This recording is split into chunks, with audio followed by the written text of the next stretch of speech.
Hey everybody, coming to you live from a bookstore here in Oberlin, Ohio.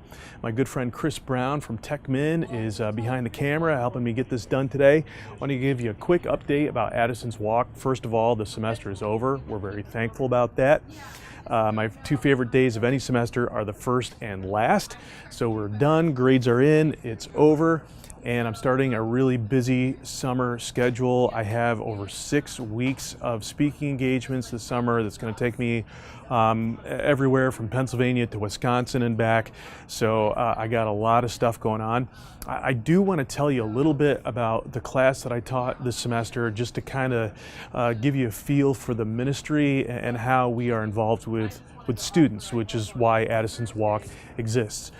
This semester I had an opportunity to teach a class called Existentialism at the one school where I teach. Now, to be honest, I wasn't all that excited about this class. I was hoping it was going to be a class on ancient and medieval philosophy, but they said, look, if you want to teach an upper level class, it's got to be existentialism. I said, okay. I started doing my reading and I started getting into the material, and it seemed kind of interesting to me. Now, if you don't know what existentialism is, it's a school of thought that arose in the late 19th century and early 20th century and really took off right after World War II. Some names that are associated with that school of thinking would be Soren Kierkegaard, Albert Camus, Friedrich Nietzsche, Fyodor Dostoevsky, Jean-Paul Sartre, and others. And so I started reading about this stuff, and I started putting a class together, and I got into the classroom, and this class started much like any other, with the difference that everybody in there wanted to be in there. This is an upper level class, and so as an elective they could choose to take it or not. And the first day we go through the syllabus. When do you have to be here, what do you have to do to make it in this class, and that was all fine and good. And then in the second class, I laid out what are basically the 5 pieces that make up existentialism. I'll tell you quickly what they are. The first is that existence precedes essence. Basically, you are and then you become what you want to be. Think of your favorite Disney film. That's the theme. Happens all the time. The second issue is that of authenticity. The existentialist writers were asking, what is my true identity? So you have a guy like Soren Kierkegaard who's talking about identity within the realm of Christianity. How can I be a true person before a great, holy, and loving God? And then on the opposite end of that spectrum, you have Friedrich Nietzsche, who's asking the same question, but well outside of Christianity. In fact, he famously said, God is dead and you have killed him. But they're both asking the same question. So we have existence precedes essence. We have authenticity. There is the issue of time. So in the news recently, you hear things like an existential crisis. That means right now. Existentialism is concerned with this moment, not the past, not the future, but how right now is affecting right now. And then the two last issues are freedom, and they're talking about really kind of complete libertarian freedom, that the individual, in order to be the individual, must be able to do whatever they want, but with number 5, it has to be within some kind of ethical concern. So ethics are paramount to these folks who are into this. Now, my students are looking at me after I get through these 5 things, and they're saying, okay, we're getting that. I was seeing some nods, which is always nice for a professor to see that your students are awake and they're following you.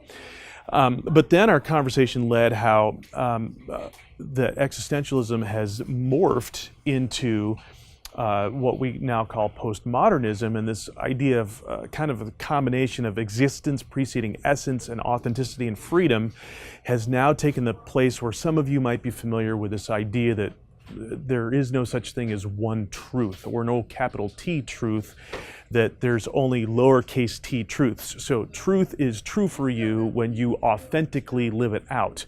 And there is no such thing as one real truth.